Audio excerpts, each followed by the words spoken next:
Good morning and welcome to the Bill and Kelly Show. Today is a kind of a special show. It's interesting that some people from Chicago would invite people from Wisconsin on their show, but shows you how open-minded we are, aren't we, Kelly? Thanks.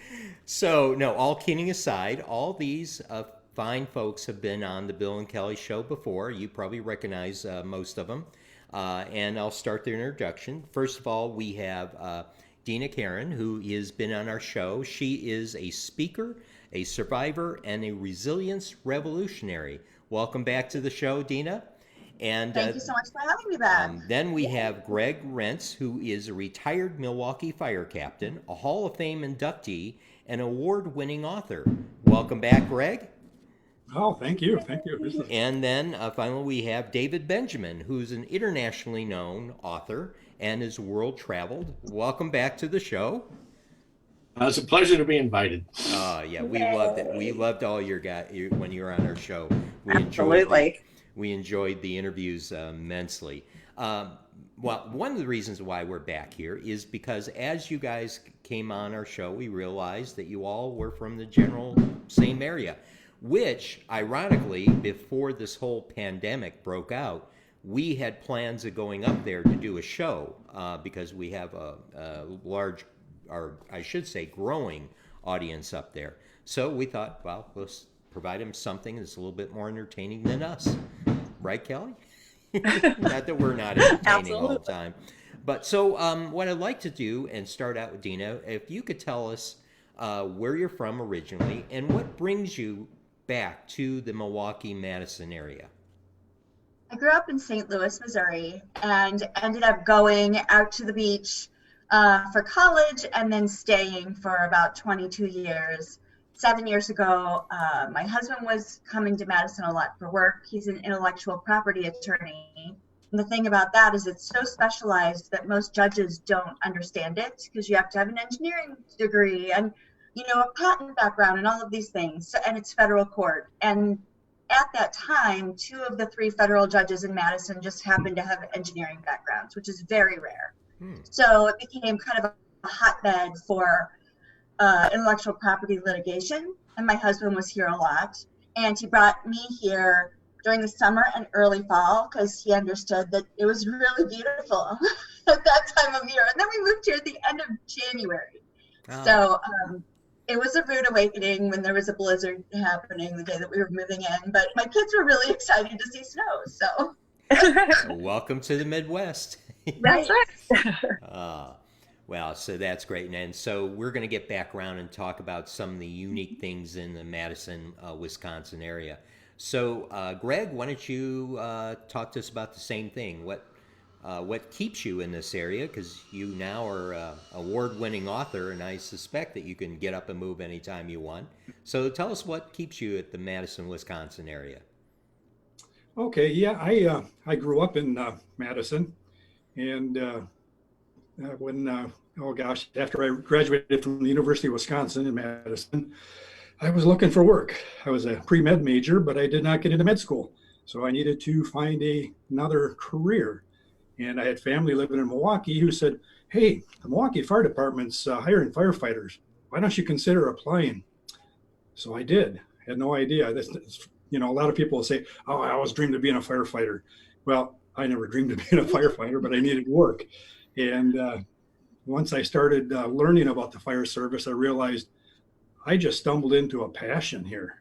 And so I spent 28 years in the Milwaukee Fire Department, retired as a fire captain, and then retired to Lake Mills so I could be between both Madison and Milwaukee, 2 wonderful areas. So I can visit either one at a whim. So that's what keeps me here. It's just a beautiful, beautiful area. We have a beautiful lake that's in Lake Mills, Rock Lake, and so I can't imagine living anywhere else. Yeah, neat. And we're going to get back and talk about some of those things in detail.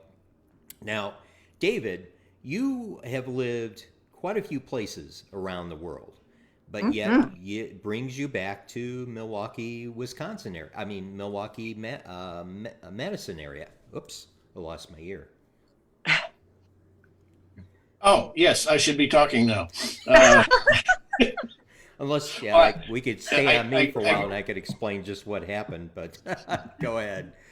I grew up in Toma, Wisconsin. Until I was 13, and one of my early books, published by Random House, was called "The Life and Times of the Last Kid Picked," which is why my publishing concern is called Last Kid Books. And when I was 13, my mother up and escaped from Toma, brought us to Madison. Went to high school at Follett High, and and then from there, I started wandering. Started college in Rockford, Illinois. Moved to Boston during the war in Vietnam, and had the unique experience of being having my physical at the famous Boston Army base. And ended up as a conscientious objector. I worked in Orlando, Florida. I worked in Boston. After that, lived in Beloit. Finished my education at Beloit College. Since then, I've lived in Boston, Tokyo, San Francisco, the San Francisco area, New York, Paris, and so forth. And I got, when my wife and I were living in Paris, I decided we needed a U.S. address. So we bought a condo in Madison, which my sister took over.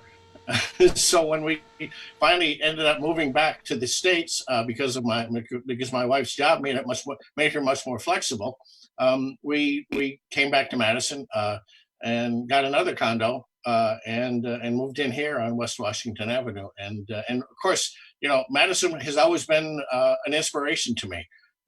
Moving from Toma to Madison opened up the world to me and introduced me to people with expectations that were unlimited, and which is so much different from growing up in a small town.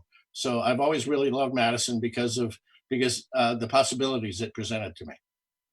Yeah, and we're going to go around and start talking about some of those because it is a area that is rich in culture, in an industry. There's a lot going on there industrial-wise. So let's go around and talk about maybe some of the things that you like to do in the area. Just, going out to eat or going to museums. What is your favorite thing to do? You want to start, Dena? Sure. My very favorite thing that I've ever done, my favorite attraction, I should say, that I've ever been to in the world is the House on the Rock. And I don't know if any of you have been there. It is the coolest thing I've ever seen. I try to explain it to my friends in Los Angeles, and I'm like, no, you just have to come and visit because it's unexplainable. But it's really neat. Just make sure if you decide to go that you're in for a lot of walking. I think they tell you when you're exiting that you walked like 4.4 miles or something and through the whole thing. So my kids were exhausted by the end, but I liked it more than they did. So as far as a tourist attraction that's unique to the area. Yes, and also it's right by Frank Lloyd Wright's Taliesin House. So you really could do like a weekend trip and do one day at House on the Rock, one day at Taliesin. And there's a little cute inn there that I haven't stayed at, but I've heard great things about. So that's a great kind of weekend getaway. Yeah, this is one area that Frank Lloyd Wright and his students had a couple of projects in, as well as the Northwest Indiana, Chicago area. So they have some houses up there, which indicates that there's culture because he really didn't start developing a lot of places in areas that lack culture. So, what about you, Greg? What is your favorite thing to do around the area? By far, my favorite thing is going to the University of Wisconsin Union Terrace and spending an afternoon there listening to music, drinking some beer, and eating abroad. It's just a wonderful place to spend a day or an evening. It's just the energy level and just people watching too. It's just incredible. You'll see such a cross section and diversity of people. And I love listening into the talks too. You got the students that are talking in their very rapid, excited tones and stuff. And then you have older people that are little more subdued. And it's kind of nice for a writer just to listen in because I picked up a lot of dialogue lines that I've used in my novel. And that's two. Yeah, there's two writers, and I think Dena, you're planning on authoring a book, right? I'm in the middle of writing my first book right now. Well, Yep. well, this could Oh, be an author's roundtable competition then. for me now, right? Yeah, you've been at it a long time, Dave. You've been at it for a century, right? So, so David, talk to us about what is your favorite thing to do coming in, and especially being from all the areas you've been. Well, two things. First of all, Greg took my favorite place, the Union Terrace at the university. But you know, the nice thing about that is that what you can, after you've had your beer and your brat, you can burn it off by walking along Lake Mendota. There's a trail that leads from the terrace all the way to the end of Picnic Point, and that's just a wonderful walk. And it's always full of people and wild animals, birds and wildlife, and great views across the lake to the Capitol. So you know, that's really one of my wife and I. Whenever we have the energy, we try to get all the way to Picnic Point. We usually run out of gas and work our way back. Also, there's the Allen Memorial Garden on the campus, which is used to be the residence of the head of the agriculture department at the university, and it's a remarkable urban garden full of ponds and all kinds of trees and a beautiful house. Most people don't know about it, but if you're in that part of Madison near the Union Terrace, it's just up the hill. The other thing is I had a book called Wisconsin Oddities, and when I had our French daughter visited us here years ago, and I took her to the National Dairy Shrine in Fort Atkinson, which is one of the coziest, most interesting little museums anywhere in Wisconsin. It's dedicated to dairy farming. Well, Wisconsin, cheese, dairy. That's right. We don't want to stereotype anyone, though. No. So, what about the of course, everyone across the United States, but let's talk about the economic environment of the Madison, Wisconsin, Milwaukee area. In its heyday, what was that like? What did you guys note as being the driving force of the area? Like, for instance, I'm born and raised in the Gary, Indiana. Obviously, we were the Rust Belt. Steel. Everyone worked, lived, breathed steel. So, what is that in Madison? I'm going to start out this time with Greg, since he has probably been in around that area longer than most of you. Greg? Sure. So growing up in Madison, trying to think of, there were industries in Madison. We had the Gisholt factory on East Washington Avenue. So there was actually quite a bit of industry back in those days when I was growing up. We had a bakery, Gardner's Bakery, on the far east side of Madison. That was close to where I lived at. And I lived right on the edge of farmland. And all of that farmland now is Easttown Mall. And you look at that and the development that's just taken off. And, obviously most of Madison, or a good deal of Madison, centers around the university and also the state capitol. So I think I would say a great deal of the economic activity probably revolved around those two things. But there were factories back in those days. I worked at a number of them. I worked at the Railvac factory that was on Madison's east side for a while. I lasted 2 weeks. Because you would get just loaded with that black soot you'd be breathing. Oh, yeah. There were no, safety factors there. I worked at Frito-Lay, which was Red Dot back in those days. I worked at, I worked at a number of other, Oscar Myers I worked at for a number of years, and I almost ended up staying there for a career.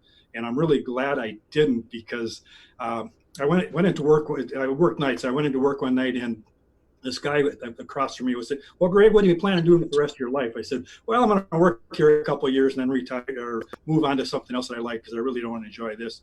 And this guy looked at me and said, "You know what? 25 years ago, I said the same thing. Don't let that happen to you." So, yeah, it was interesting. But, yeah, going to Milwaukee was a whole nother picture, and I've learned a lot about the history of the industrial revolution in Milwaukee, and how you had the exodus from the South coming up to Milwaukee for all the huge factory jobs, and obviously those faded away and left people jobless. Mm. Yeah, it's a lot of areas. There's some areas of blight. Just about every region you go to, someone can pinpoint that there's some area. But when it starts out industrial, unfortunately, that's what it evolves to. And now, gosh, oh my gosh, we want to avoid that conversation because everyone knows. David, what do you think about when you think about that area? Yeah, Greg is right about the old days. Every kid when I was in high school wanted to get a summer job at Oscars because they paid 3 times as much as everybody else. And if you worked on the 4th of July, which everybody wanted to do, you got triple time. So, if you got a summer job at Oscars, you basically funded your whole school year, for all the fun you could have. I didn't manage that. I ended up at the Wanakee Canning Company for 2 summers. One of my friends, Gaylord Plummer, ended up actually working there in college and getting to know the guys in the blue hats, or the white hats. Actually, the white hats were the were the bosses who wore white hard hats. The regular workers, we had to cover our heads, so we went to the Army Navy store and bought sailor caps. But nowadays, if we're getting into the economy of it, I think the thing that's growing the most in Madison, and I think the pandemic will increase this, is UW Health. They're putting up buildings all over the place, and they're becoming one of the largest medical centers in the United States. Dena, what was your observation being a newcomer relatively? Well, first, I agree that the UW Health, which is amazing, and they saved my daughter's life, so I'm also biased. But also, I think obviously farming has always been a huge part of the economy in Wisconsin. And one of the things that makes Madison special is their ability to take advantage of the resources that we have nearby because of all the farming.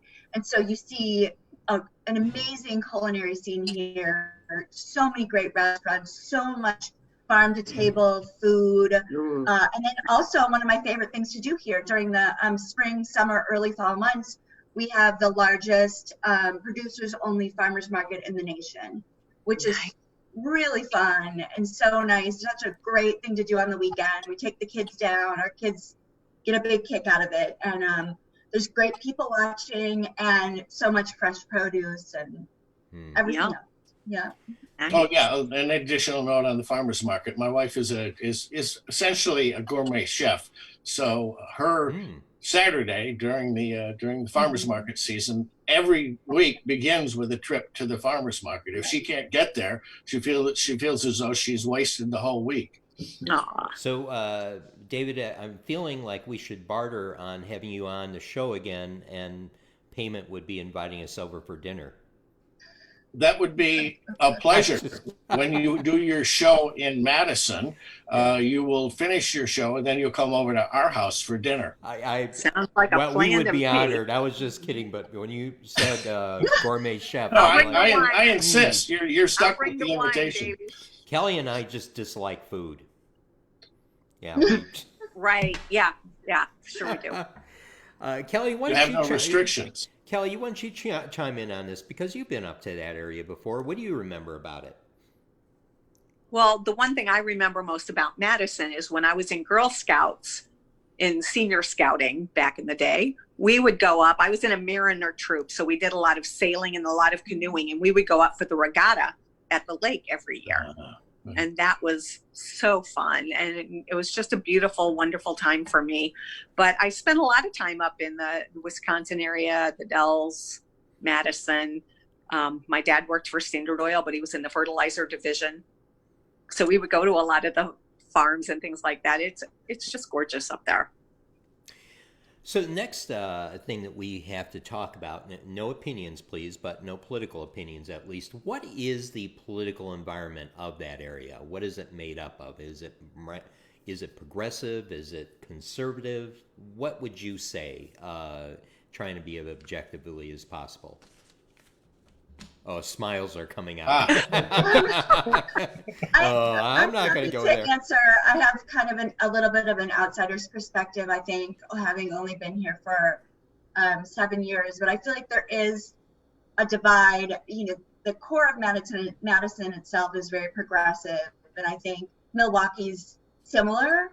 But once you get out into the more rural areas and the farmland, you run into people that are very conservative. And so it's just an interesting dynamic of how state government works when there's such disparate opinions and how they are able to come together and get anything done. Right. Roll their sleeves up and get done for the good of the community. Right. Get to work. Yeah, that's good to hear. Well, just to throw I've been writing about politics for about 40 years now. So I'm not, I'm probably a little bit too well informed on this. But bear in mind, Dena, I don't know if you know this, but they refer to Madison, outside of Madison, as the People's Republic of Madison. If you look at and when you vote here, they're very 9 out of 10 positions on the ballot are Democrats running unopposed.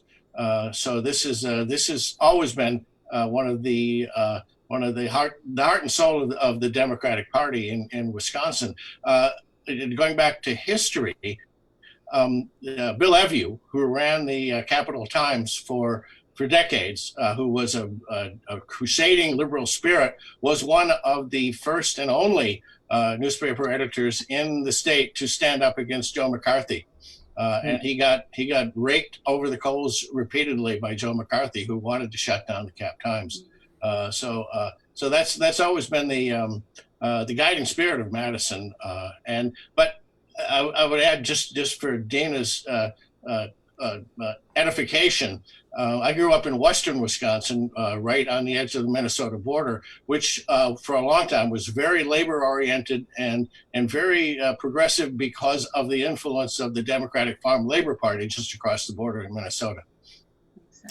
If I could just add one thing too, it's one of the most hope-filled things that I found is I've given a lot of talks at Rotary clubs around the state, and what you find is that's the one arena where you bring together people from being conservative and more liberal. But the thing with the Rotary clubs is that all those things are left at the door to create something or to do some common good.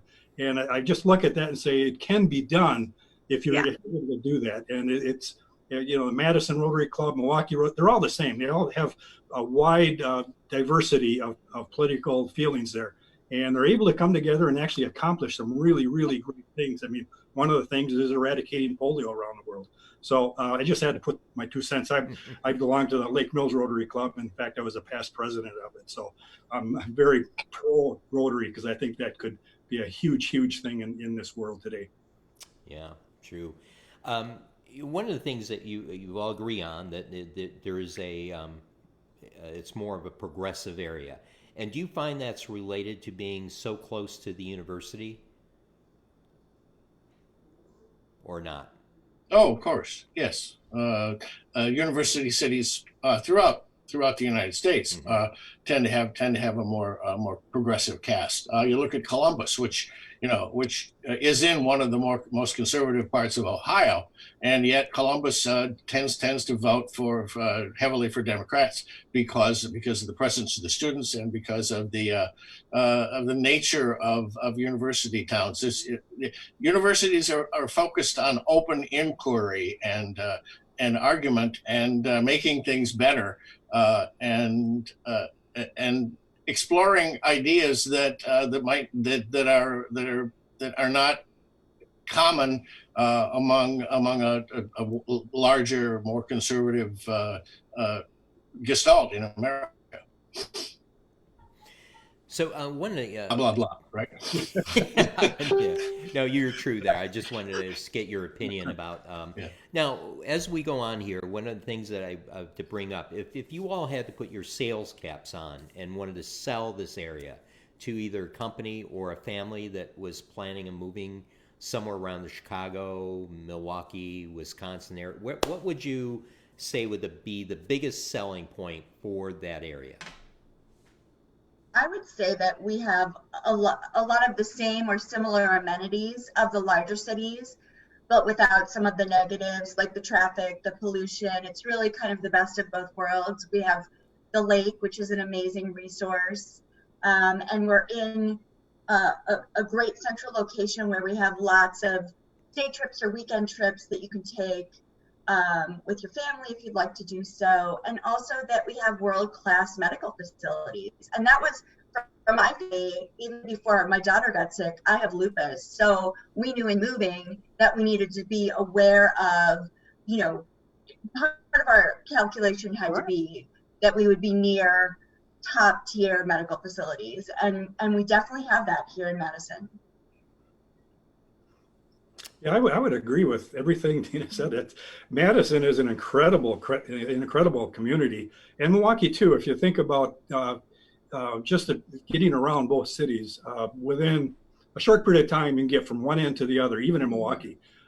Milwaukee has I think a 5-minute rush hour. So outside of that, if you want to go downtown and take in a show or one of the amazing festivals that run all summer long, or they had in the past, Summerfest and things like that, you can get down there. There's parking.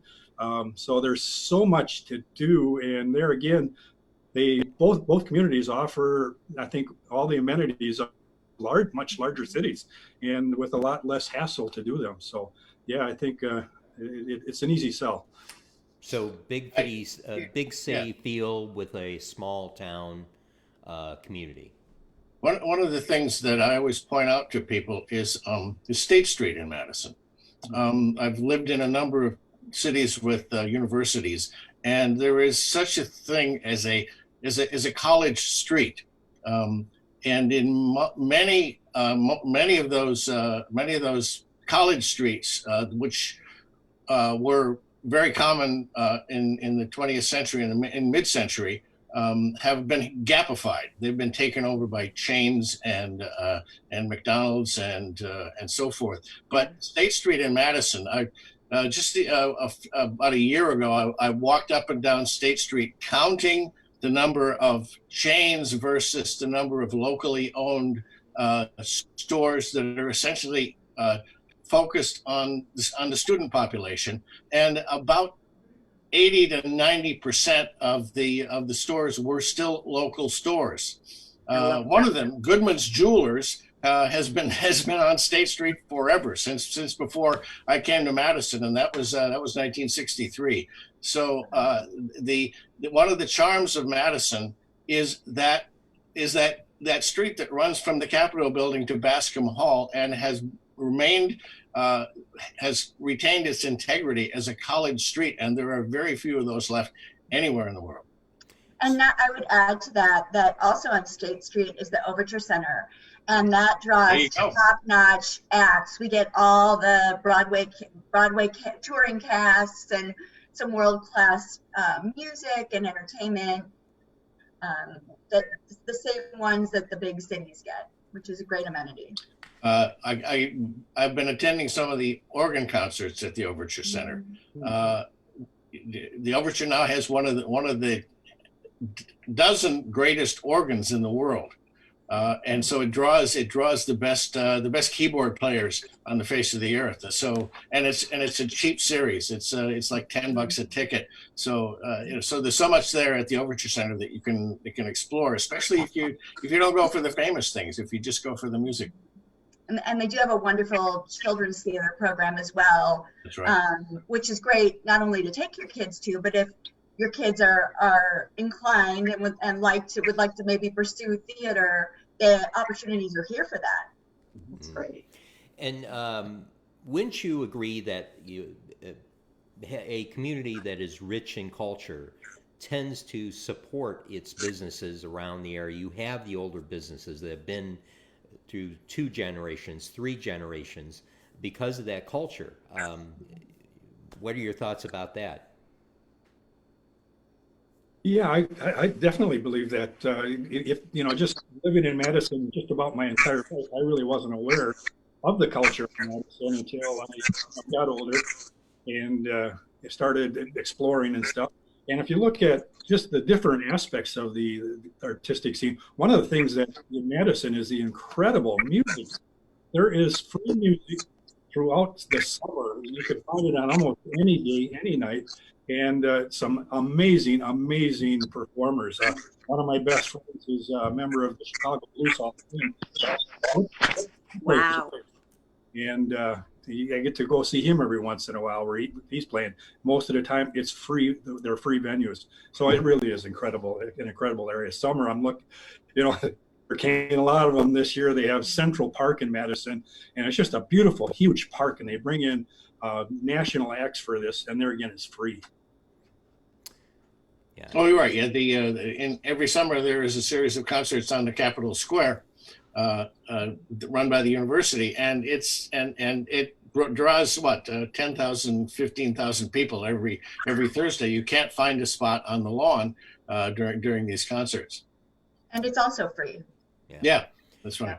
Great. One story that I love telling people about, it has to do with culture in a community. I work for a company that moved me down to Lubbock, Texas for various different reasons. And this is about 30 years ago. There were some songs written about Lubbock, Texas. Mac Davis wrote one which pretty much banned him from Lubbock for the rest of his life, Lubbock in my rearview mirror. And then while I was living there, I noticed as soon as students graduated from Texas Tech, that's what it was, Lubbock in my rearview mirror. So Kelly was kind enough to give me as a present, a birthday present, a flight down to Lubbock, Texas to see what it was like. And oh my gosh, talking about a town that had grown up. The one story I'd like to tell about, when we first arrived 30 years ago, I had a 2-year-old and we were expecting. So we asked what there was there to do for my daughter, and it was Prairie Dog Town. Well, right away, what do you envision? Prairie Dog Town, rides, amusement park? No. It was a prairie dog field with prairie dogs. And we walked out there and said, do you get to hit any of them with the hammer or side? and why did you want to do that? Now, and this is the birthplace of Buddy Holly. And for what a lot of people debatably say, it is the birthplace of rock and roll. And but he had a statue. That was it. They honored him with the statue. Fast forward just recently, last year, I got to witness a great explosion in culture. That whole area, through the West Texas area, was born in, the original settlers and how they migrated. They had museums now. That Buddy Holly now has a museum in his honor, and you get to see all this birth of how he influenced rock and roll around the world. And they are now an auditorium dedicated to Buddy Holly. And now when we saw it, it was a completely different city. People built, you saw these new businesses wanting to stay, and we talked to people who just absolutely loved Lubbock, Texas. So, that is a story of a town growing up, or a city growing up, and it was just nice to see. It was refreshing for me to come back, and so that's a point of note when you guys start talking about culture, and it keeps a community vibrant and going, and it affects so many fingers of that community. So boy, that's great. We're about to wrap up the show here, so I just wanted to go around the horn again and give your summarizing points, and also talk about what you do, and for those people who didn't see the past shows. And so tell us a bit about what, give us a summary statement about the area and what you do. So Dena, we start with you. Okay, so I would say in summary, our family really enjoys our time here, being the proximity to the lake. We love water sports. We love being on the lake every summer. We wish that summers were a little bit longer, but when things get colder, we have the Dells just an hour from our house, door to door. And the Dells has the largest water parks in the world. Many of them are inside. So our kids are able to swim year round, which they really enjoy. And the food around here is probably my favorite. We love comedy shows, so our favorite date nights are going to dinner at the Tornado Room, which is a steakhouse, or Red for sushi, or Estrayon for their basque cake. It's the most delicious thing ever. And then going to a comedy show, and we get first-rate comedians that come into town. So that's probably the ways that we use the city the most. And then you want me to talk about my business venture? Mm-hmm. Yes. Okay. So I have a history of many traumatic experiences, including almost losing my daughter, who was in a coma when she was 3 years old. She was in a coma for 3 weeks and almost bled to death and needed a kidney transplant. So we went through 2 years of chemotherapy and dialysis, and then she finally received her transplant, and her donor was her preschool teacher. And that was one of many things that I've been through over the last 25 years or so. And so I decided I would write about it. And I thought that my book would end up being about bravery, but really I realized it's resilience. It's getting knocked down over and over again and coming back. And I'm also a professional public speaker. So I give keynote addresses to different organizations, talk to them about resilience and braveness and anything that they want to talk about. Being a survivor is another big thing for me. So my book is called Roadmap to Resilience. It's scheduled to come out early in 2021. So I'm working on that really intensively right now, but also doing a lot of web meetings, counseling a lot of people, because right now is a really hard time for businesses and for people, personally. So if I can help them get through this time, help give them some tools to keep them resilient, then I feel like I'm doing my part to make everything a little bit better during this international crisis that we're going through right now. Yeah. And that's one thing we'll go around one more time about, because I forgot to mention that. But Dena, one thing I want to mention about you that you didn't mention, and I found very fascinating and very interesting, is you're an attorney. And you were a deputy prosecutor in one of the famous offices in the States, and that's L.A., where Yes. a lot of world-renowned attorneys started their career. Yes, I worked as a prosecutor in Los Angeles for about 10 years and spent 8 of those years at LAPD Central Division, helping with their search warrants, their task forces, helping to vertically prosecute cases for them. Spent lots of time with the fire department down in Skid Row as well. And the SWAT department was in my station. So it was the most interesting job I've ever had. And I have stories that I can tell another time. That's another episode. That's another book for well, you we're right gonna have there. to have you back on the show. You're one of our most interesting guests, Dena. So we want to have you back on, and we appreciated that last time because it allowed us to highlight, very important, is Sexual Aggression Month, and we wanted to do something, and so we did several shows, and you helped us out with one. We really appreciate that. So, Greg, why don't you tell us a bit about yourself and your venture and where you're at now? Okay, sure. So, when I didn't get into the University of Wisconsin Medical School and was searching for a job, It was robbed. Thank you. I appreciate that. So, when I finally accepted or took the job down in Milwaukee as a firefighter, I was just in shock over the crushing poverty and violence of the inner city of Milwaukee. Because in Madison at that time, this was back in about '79, there really wasn't anything like that in Madison. And so that was really a wake-up call for somebody who grew up in Madison to see this poverty and how it affected people. So, spending 28 years on the fire service, you accumulate a lot of stories. Oh my gosh, the things you see and the characters you work with, colorful characters they work with, because the fire service really does attract very, very colorful characters. And that might be kind of kind at times saying that, but probably shouldn't be out in public. But So I had all of that when I retired after 28 years, 11 years ago. I had all of that. I thought, you know what? I think I might like to write a novel. How hard could it really be? You know what? It's really hard. I was at least smart enough to start taking credits for the University of Wisconsin in Madison. Had some phenomenal instructors there who really, they showed me what I needed to do, and it pointed out that it's like, Greg, you really need to work on your grammar, punctuation, syntax, your point of view is all over the place. But these stories are amazing. Keep writing. So I did, and had enough encouragement where I started winning awards at the different conferences, first place in fiction, first place in nonfiction for different things that I wrote. So it only took me 10 years of creative writing courses, conferences, workshops, and professional editors to finally publish my novel last May 31st.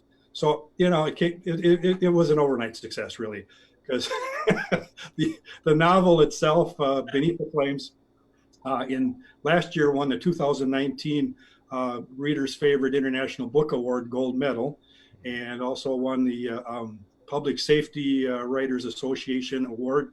And I just learned last week that it's a finalist in the Midwest Book Award competition. Oh, yay, congratulations. So, the validation, that really would have been sad had I spent 10 years writing this thing and then find out it really sucked, man.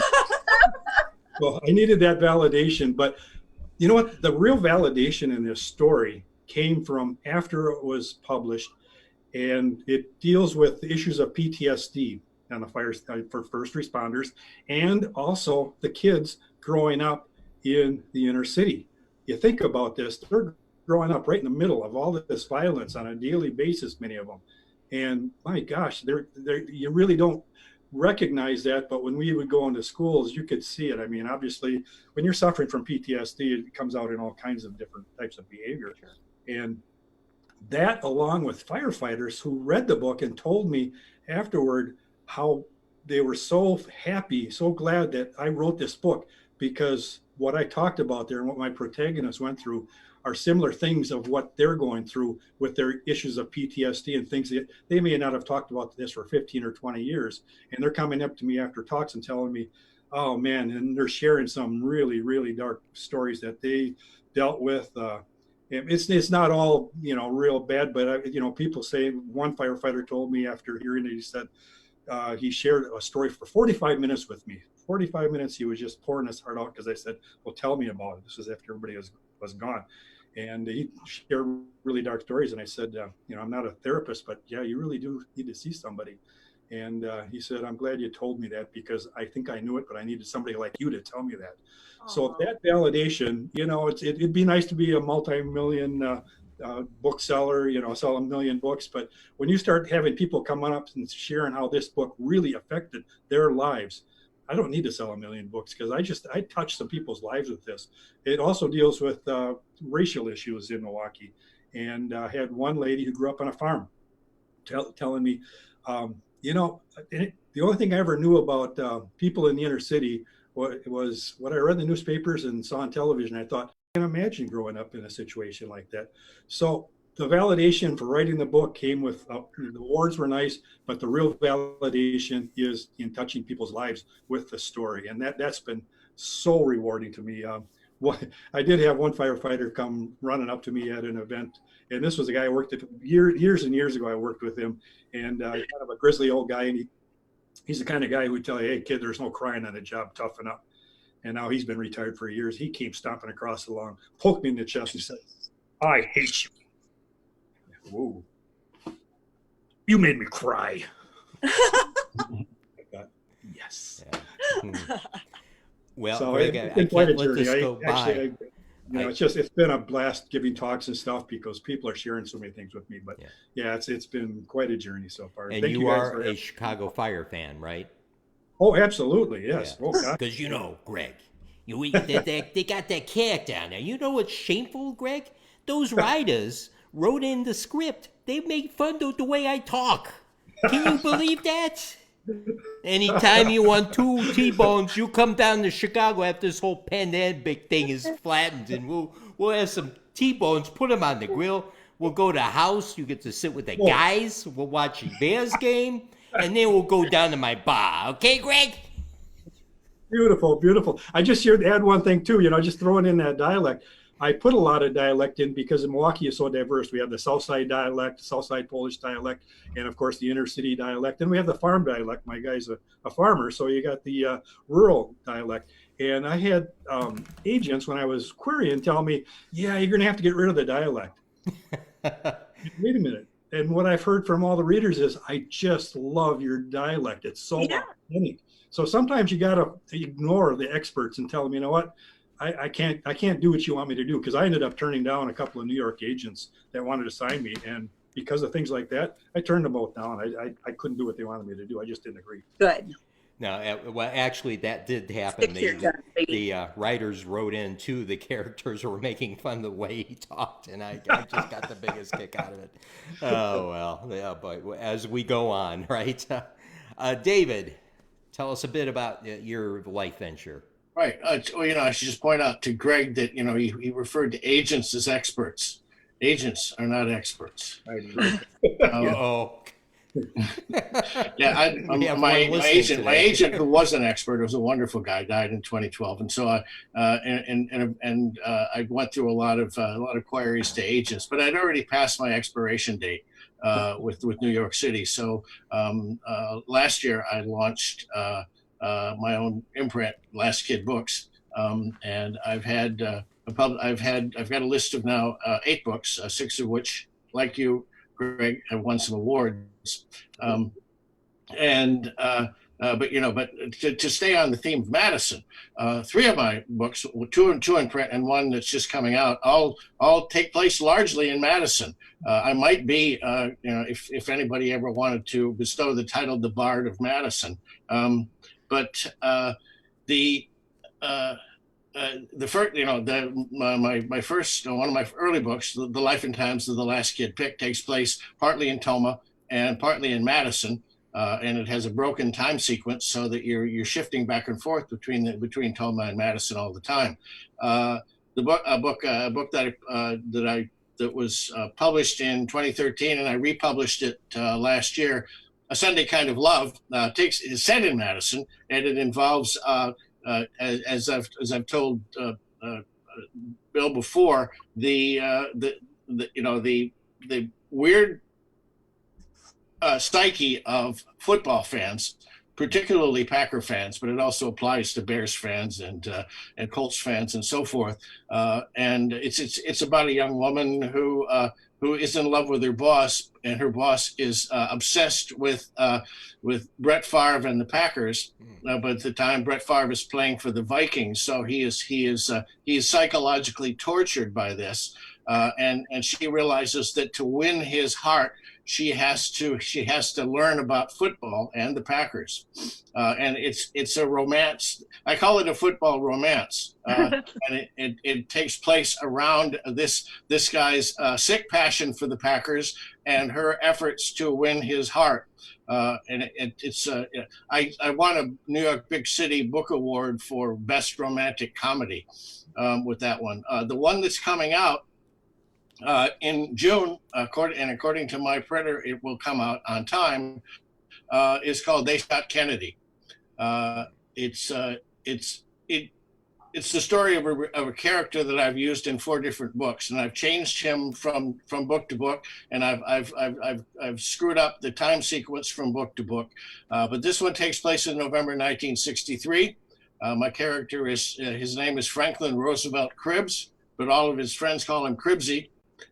He is going to a high school that's very, very similar to the one I went to in Madison, La Follette High School, and he's going through all these romantic crises with all of his friends and with himself in the very month that John F. Kennedy is killed in Dallas, and it's really about the clash between teenage obsession with their own petty trials and tribulations, and the big things that are happening around them, among kids who are aware of the things happening around them, but they really can't quite focus on it because their personal lives are so much more important, and they have too many hormones coursing through their systems.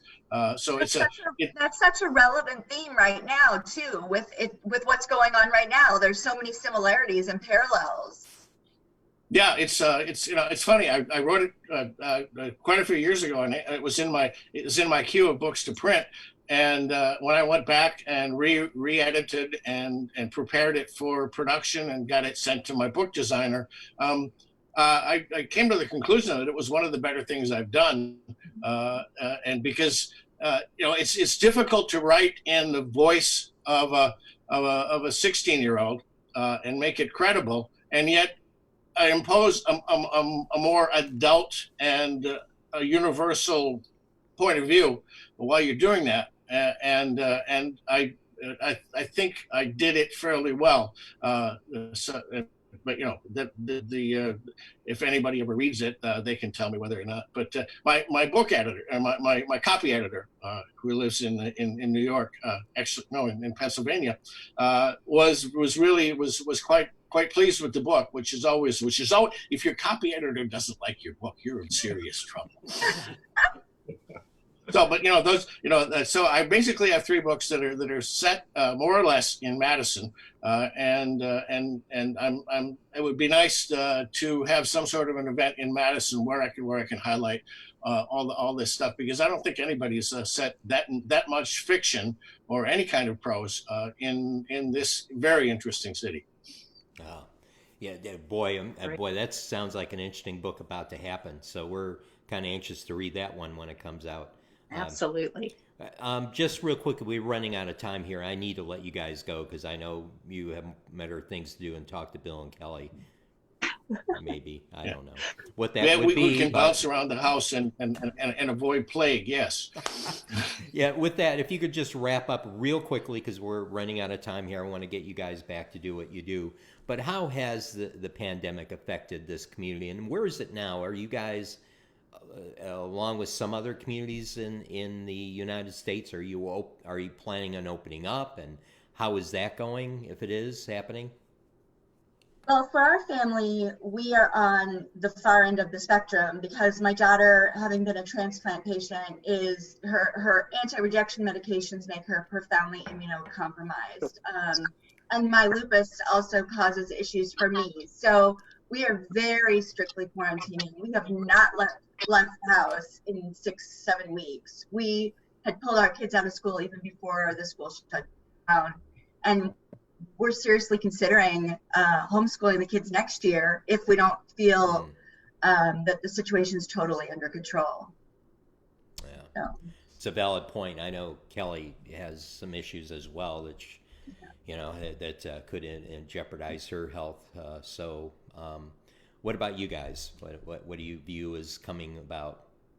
Well, for me, it's like living in a small town. I'm not right in Madison, so I'm not seeing exactly what's going on there.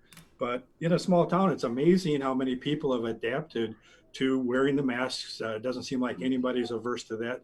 And people are really taking the precautions. All the stores that are open, they've got plexiglass shields up, and they're doing everything they can to keep us safe. The grocery stores, and my life itself hasn't changed much. My wife and I are both retired, and of course I'm a writer now. So in the past I spent all day in my office, and she spent her day taking care of grandkids and stuff.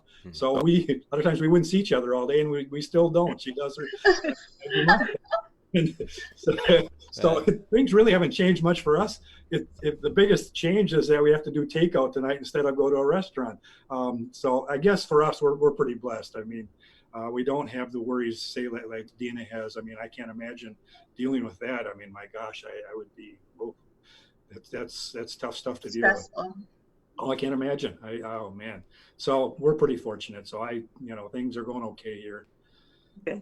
And David, one of Kelly's both my wife and I, Junko is a journalist, and one of the blessings of this for her, she works at home most of the time anyway. She needs to travel quite a bit normally on her job, but she doesn't do that now. The interesting thing is that she's a technology journalist, and she's always on the phone with analysts and executives of companies and so forth. And there's always an issue of tracking them down because they travel a lot. But now they're all home. She's doing more interviews over the phone since the pandemic than she's ever done, and she's getting them right on time when she needs to do it.